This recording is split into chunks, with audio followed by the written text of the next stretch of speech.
Trending में भी है ये गाना। ट्रेंडिंग में तो चलिए खुशकिस्मती से आ जाती है चीज, वरना चीज किसी फनकार के हाथ में सिर्फ ये चीज होती है कि वो मेहनत करके पुख्तगी से एक किसी चीज को बेहतरीन और खूबसूरत बना सकता है। शादियां विआहां वाले मौकिਆਂ ਦੇ ਉੱਤੇ ਪਤਾ ਲੱਗਦਾ ਨਹੀਂ ਸੱਚੀ ਕੰਮ ਕਾਜ ਦਾ, ਨਾਲ ਨਾਲ ਵੱਟਦੇ ਆ ਲੱਡੂ ਤੂੰ ਸਪੀਕਰਾਂ ਤੇ ਲਾ ਦੇ ਜ਼ਰਾ ਗਾਣਾ ਸਰਤਾਜ ਦਾ ਕਿ ਜਿੰਦ ਮਾਹੀ ਜੇ ਚੱਲਿਓ, ਜੇ ਜਿੰਦ ਮਾਹੀ ਚੱਲੇ ਆ ਸਕੂਲ ਪੜਾਉਣ ਸਕੂਟਰ ਕੱਢ ਲਈ ਓਏ, ਸਕੂਟਰ ਕੱਢ ਲੈ ਲੱਗੀ ਮੈਂ ਆਉਣ ਕਮਾਤਾਂ ਇਕੱਠੀਆਂ ਹੀ ਨੇ, ਜਮਾਤਾਂ ਇਕੱਠੀਆਂ ਲਗਾ ਕੇ ਆਈਏ ਸ਼ਾਮ ਨੂੰ ਸਬਜ਼ੀ ਬਣਾਉਂਦਿਆਂ ਗਾਈਏ। पंजाब के एक ऐसे सूफी गायक हैं जो शब्दों को ऐसे फरोते हैं कि दुनिया कायल है उनकी, और पंजाब से प्रोफेसर से शुरू हुआ सफर सिंगर तक पहुंचा और अब बॉलीवुड के अंदर भी जो गाना है वो ट्रेंडिंग में है। पिछले 24-48 घंटे में डॉक्टर सतिंदर सरताज हमारे साथ है। आपका गाना पाजी ट्रेंडिंग में चल रहा है, रंग गाना। तो इस गाने की कहानी क्या है और ये बॉलीवुड तक कैसे इस गाने का सफर था और आपको कैसे इसके लिए अप्रोच हुआ? हाँ जी। वैसे तो अक्षय पाजी अजीज हैं, हमें सारे पंजाब के अजीज हैं, और हमारा इससे पहले गाना आया था जलसा जो मिशन रानीगंज में था। तो मुझे याद है कि मैं जम्मू में था, बैक स्टेज ग्रीन रूम में शो पे जाने वाला था, तो वो मेरी बात हुई अक्षय पाजी से कि यार हमने ये गाना डालना है। मैं कहा पाजी ठीक है जी, आपका ही है। तो वो गाना ऑब्वियसली उनको अच्छा भी लगता था, तो अब फिर वो एक सिलसिला शुरू हो जाता है आपका। तो इस बार तनिष्क बागची एक म्यूजिक डायरेक्टर हैं, उनकी कॉल आई कि यार कि ये गाना है और हमने आपसे ही गवाना है। मैंने कहा यार कि मैं इतना मतलब कि ऐसे कभी गाया नहीं है, पर नहीं पाई, आप please this will be an honour. उन्होंने इतनी मोहब्बत से कहा, और दूसरा सारेगामा के साथ हमारी एफिलिएशन वैसे ही स्ट्रॉन्ग है, विक्रम मेहरा साहब जो उनके सीईओ हैं, और मैडॉक फिल्म्स एंड ऑल, तो ये सारी की सारी एक किस्म की एक राब्ते की चीज थी। तो गाना आया तो हमने वो गाया और बहुत परफॉर्म अच्छा हो गया मेरे ख्याल से, तो इसीलिए लोगों को अच्छा लग रहा है और वो बिफिटिंग है। और जो उसका शूट हुआ है दैट इज अनदर स्केल, कि आपने देखा होगा कि इतने ज्यादा लोग इकट्ठे एक सिंक में नाच रहे हैं, और वो बहुत क्योंकि हम लोग फिल्म्स करते हैं तो मुझे पता है कि वो कितनी मुश्किल चीज होती है और उसकी प्रोडक्शन की क्या वैल्यू होती है। और अक्षय पाजी और वो सारी की सारी टीम उनकी, और सारेगामा तनिष्क, उनका सारा का मैं बहुत शुक्रिया अदा करता हूं। ये बट ट्रेंडिंग में भी है ये गाना। ट्रेंडिंग में तो चलिए खुशकिस्मती से आ जाती है चीज, वरना चीज किसी फनकार के हाथ में सिर्फ ये चीज होती है कि वो मेहनत करके पुख्तगी से एक किसी चीज को बेहतरीन और खूबसूरत बना सकता है। उसके बाद लोगों ने उसको कैसे देखना है ये बड़ी तकदीर की बात होती है। लिखा भी आपने नहीं, ये ऑलरेडी तनिष्क उनकी जो टीम है उन्होंने ऑलरेडी ये क्रिएट करके ही मुझे भेजा था।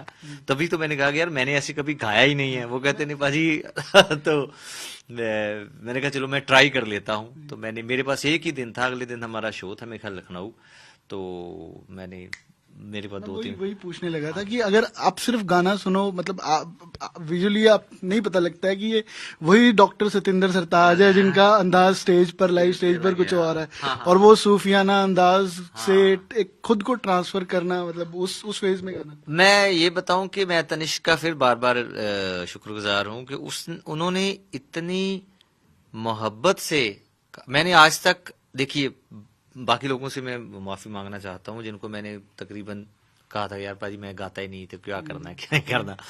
तो अब क्योंकि मैंने ये गा दिया तो अब वो कहेंगे यार कि आपने हमें तो कहा था कि आप नहीं गाते ऐसे गाना या कुछ। तो मैं अब उनसे गुस्ताखी माफी चाहता हूँ कि मैं अब आगे से जरूर जो भी आप भेजोगे मैं एक बार डब जरूर कर दिया करूंगा। वो आपको जच गया तो आप रख लीजिए, नहीं जचा तो वो और भी अच्छी बात है। लेकिन ये सारे का सारा सेरा मैं इस बार तनिष्क को देना चाहूंगा। उन्होंने मुझे चाहे तो फोर्स किया या प्यार से कहा जाए, जैसे भी उन्होंने मुझसे ये लोगों कहा, ने प्यार दिया उस गाने को। बहुत ज्यादा। हाँ, मेरी अपनी टीम से सबको इतना ऐसा अच्छा लग रहा है, मैंने कहा यार कमाल है, फिर तो मुझे गा ही लेना चाहिए था हमेशा ही। अभी आपके अपकमिंग इवेंट्स कौन से हैं? एक मुंबई, दिल्ली और एक हिमाचल के अंदर भी शो था। हाँ जी। और लोग किस तरीके का रिस्पॉन्स कर रहे हैं, और क्या इस जैसे ये गाना आ गया या बॉलीवुड में मूवी के अंदर कोई खास गाना आ जाता है तो उसको कैसे आप सिंग करते हैं साथ में, या वो स्टाइल डिफरेंट है, ये स्टाइल डिफरेंट है? देखिए, हमारा जो स्टेज है, मैं स्टेज का आर्टिस्ट हूँ, मेरी सबसे बड़ी प्रेफरेंस लाइव कॉन्सर्ट्स हैं, उसके बाद सारी चीजें हैं। मैं पिछले 15 साल से तकरीबन कॉन्सर्ट्स कर रहा हूँ इंटरनेशनली। तो एक आपकी ऑडियंस क्रिएटेड तो है ही है, जो परमानेंट ऑडियंस आपकी होती है लकीली, वो हमारी है। अभी हम लोग बैंगलोर और हैदराबाद में सोल्ड आउट कॉन्सर्ट्स करके आए हैं परसों ही। तो लखनऊ, जयपुर, ये सारे हो चुके हैं। अभी हमारा एक बहुत ही, क्या कहूँगा, एक डिस्टिंक्टिव सा कॉन्सर्ट हो रहा है, वो है कसौली में। ये मेरी बड़ी एक डेकेड की मेरी हसरत थी कि यार कसौली में कुछ ऐसा इवेंट करें, बड़ा कम्पैक्ट सा, बड़ी लिमिटेड सी ऑडियंस हो और उसमें कुछ यूनिक करें। वो हमारा 13th ऑफ फेब को है, और 14th को हम लोग शिमला कर रहे हैं फिलहाल। अभी जो रिसेंट, अभी 4 दिन बाद कॉन्सर्ट है, वो है मुंबई का द डोम में। बहुत बड़ा वेन्यू है वो, और बड़ा प्रेस्टिजियस वेन्यू है, और टिकट्स आर ऑलमोस्ट बहुत तेजी से। मुझे बड़ी हैरानी होती है कि बॉम्बे में भी इतने लोग हैं हमें सुनने वाले, वरना मैं बहुत ही एक स्टेट का और डोमेस्टिक आर्टिस्ट हूँ। मेरी जो लैंग्वेज है वो बहुत ही लिटरेरी और थोड़ी सी मुश्किल पंजाबी है, जो यहाँ पंजाब के लोगों को तो समझ आ जाती है। नॉन पंजाबी, जो पंजाबी लोग हैं लेकिन जो पंजाब से बाहर रहते हैं, उनके लिए वो लैंग्वेज इतनी ज्यादा आसान नहीं है। लेकिन अभी हैदराबाद और बेंगलोर में जाके मुझे हैरानी जैसी खुशी हुई कि यार कि यहाँ लोग आपके गाने साथ गा रहे हैं। तो अब थोड़ा लग रहा है कि अच्छा, जितने भी मेट्रो सिटीज हैं या बड़े सिटीज हैं, दिल्ली हमारी सबसे बड़ी ऑडियंस है, और 1 फेब को हमारा कॉन्सर्ट वहाँ पे हो रहा है। और मैं सबसे ताकीद करता हूँ, जहाँ जहाँ पे भी आप हैं, अगर आप उस दिन फ्री हैं, या वो 3 घंटे आप निकाल सकते हैं।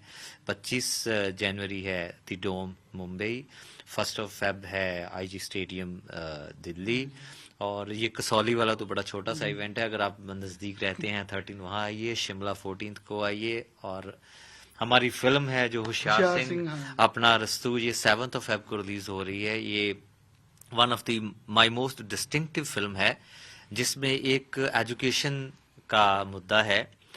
और मेरे लिए सबसे बड़ी ऑनर की बात, मैं नेशनल ऑडियंस को ये बताना चाहूंगा कि विकास दिव्य कीर्ति सर, जो कि हमारी एक हस्ती हैं हिंदुस्तान की, वो मेरे बहुत अजीज दोस्त हैं, और मेरी मोहब्बत की बदौलत उन्होंने हमारी फिल्म के क्लाइमैक्स में एक रोल किया है। और ये एक डोमेस्टिक सिनेमा के लिए बड़ी ऑनर की बात है, मैं उनका भी बहुत शुक्रिया अदा करता हूँ। और 7th फेब को ये फिल्म रिलीज हो रही है, जिसका नाम है होशियार सिंह अपना अरस्तू। Punjabi Punjabi general film. है, हिंदी भी इसकी है? ये सिर्फ पंजाबी फिल्म है। हाँ जी, ये सिर्फ। तो इसमें कुछ आपने आपके सॉन्ग्स भी हैं उसमें से, अगर आप इसमें 5 सॉन्ग है। एक गाना रिलीज हो चुका है, तैयारियां, वो बहुत ही शादी के माहौल का गाना है। बाकी 4 गाने अभी रिलीज होंगे धीरे धीरे, 2 दिन बाद वो अगला गाना आ जाएगा। ये जो आया है, शादियां विआहां वाले मौकिਆਂ ਦੇ ਉੱਤੇ ਪਤਾ ਲੱਗਦਾ ਨਹੀਂ ਸੱਚੀ ਕੰਮ ਕਾਜ ਦਾ, ਨਾਲ ਨਾਲ ਵੱਟਦੇ ਆ ਲੱਡੂ ਤੂੰ ਸਪੀਕਰਾਂ ਤੇ ਲਾ ਦੇ ਜ਼ਰਾ ਗਾਣਾ ਸਰਤਾਜ ਦਾ, ਕਿ ਜਿੰਦ ਮਾਹੀ ਜੇ ਚੱਲਿਓ, ਜੇ ਜਿੰਦ ਮਾਹੀ ਚੱਲਿਆ ਸਕੂਲ ਪੜਾਉਣ, ਸਕੂਟਰ ਕੱਢ ਲਈ ਓਏ, ਸਕੂਟਰ ਕੱਢ ਲੈ ਲੱਗੀ ਮੈਂ ਆਉਣ, ਕਮਾਤਾਂ ਇਕੱਠੀਆਂ ਹੀ ਨੇ, ਜਮਾਤਾਂ ਇਕੱਠੀਆਂ ਲਗਾ ਕੇ ਆਈਏ, ਸ਼ਾਮ ਨੂੰ ਸਬਜ਼ੀ ਬਣਾਉਂਦਿਆਂ ਗਾਈਏ। एक आखिरी सवाल है कि जो सतिंदर सरताज का वो फेस था, या वो गाने थे जैसे बाबा बुल्ले दे पंजाब दिए जट्टीए, या एक ਉਹ ਤੁਸੀਂ ਗਾਇਆ ਸੀਗਾ ਸਾਈਂ ਗਾਇਆ ਸੀ, ਤੇ ਉਸ ਤੋਂ ਇਲਾਵਾ कई ऐसे मतलब आपके शेर थे बतौर शायर, या एक ऐसी लिखत थी जो मतलब वो भी बतौर एल्बम्स में अब देखने को मिलेगी? या आपने शायर फिल्म अभी हमारी लास्ट ईयर रिलीज हुई थी अप्रैल में, अगर आपने देखी है वो OTT पे अवेलेबल है, आप जरूर देखिएगा। उसमें 12 गाने हैं, और 12 के 12 ही वैसे हैं जैसी आप बात कर रहे हो। जैसे वो इबादत गाने, हाँ, उसमें वो हाँ जो जी। जो लोगों को चीजें सुनने लाइव कंसर्ट में मिलती थी वो एल्बम्स में भी अवेलेबल थी। 100% वो, लेकिन वो अब जॉनरे की बात है। शायर में एक गाना था, तेरी याद खुशबुआं दे, मुड़ मुड़ के बूहे खोले, तेरी याद। तो वो जो रंगत है वो एक अलहदा रंगत है। ये एक कंटेम्प्रेरी एरा कह लीजिए, या जो पॉपुलर एरा कह लीजिए, या जो कमर्शियल एंगल है, ऑब्वियसली आपको प्रोड्यूसर्स का भी वो बात सुननी होती है कि इस तरह का गाना चाहिए, इस तरह के। रिसेंटली मैंने एक बड़ी यूनिक चीज रिलीज की, उसका नाम है सत कवितावां। तो आप पंजाबी हैं, आप समझ जाएंगे। एक सुबह थी मेरे ख्याल से वो 28 नवंबर की थी, जिस दिन मैंने सुबह उठा और वो 7 नज़में लिख दी इकट्ठी। Can you imagine? वरना कई दफा ऐसा होता है कि 7 महीनों में एक नज़म नहीं लिखी जाती। तो मुझे लगा यार एक बड़ी बरकत की चीज है, ये बड़ी अलहदा चीज है, इसको मैं जल्दी से इसको कुछ करूं मैं। तो हमने क्या किया, अपने स्टूडियो में बैठे, हेडफोन लगाया, मेरे दोस्त 7-8 आगे बैठ गए शीशे की उस ओर। तो मैंने कहा यार मैं आपको सुनाता हूँ, इसको रिकॉर्ड कर लेते हैं, अच्छा लगा तो रिलीज कर देना। तो ऐसे ही मैंने 47 मिनट लगातार 7 कविताएं बोली। उसमें बीच बीच में दाद आती है, बातें कर रहे हैं, तो वो अवेलेबल है यूट्यूब पे, आप जरूर सुनिएगा। तो वो जो चीज आप बता रहे हैं ना, जब पूछ रहे हैं, वो उस मिजाज की, उस फितरत की चीज है वो। तो वो भी देखने को मिलेगी। हाँ जी, हाँ जी, वो ऑलरेडी रिलीज है, आप जरूर देखिएगा। हाँ, thank you so much. Thank you जी। सो डॉक्टर सतेंद्र सरताज बातचीत कर रहे थे। इनका रंग गाना जो स्काई फोर्स मूवी का है, 24 जनवरी को मूवी रिलीज होने जा रही है, वो ट्रेंडिंग में है। और अपकमिंग इवेंट्स भी डॉक्टर सतेंद्र सरताज के, क्योंकि सतेंद्र सरताज को लोग एक शायर के तौर पर, एक राइटर के तौर पर और सूफी गायक के तौर पर जरूर प्यार करते हैं, तो उनके लिए एक अलग जोनर का ये गाना है और अब ट्रेंडिंग में है।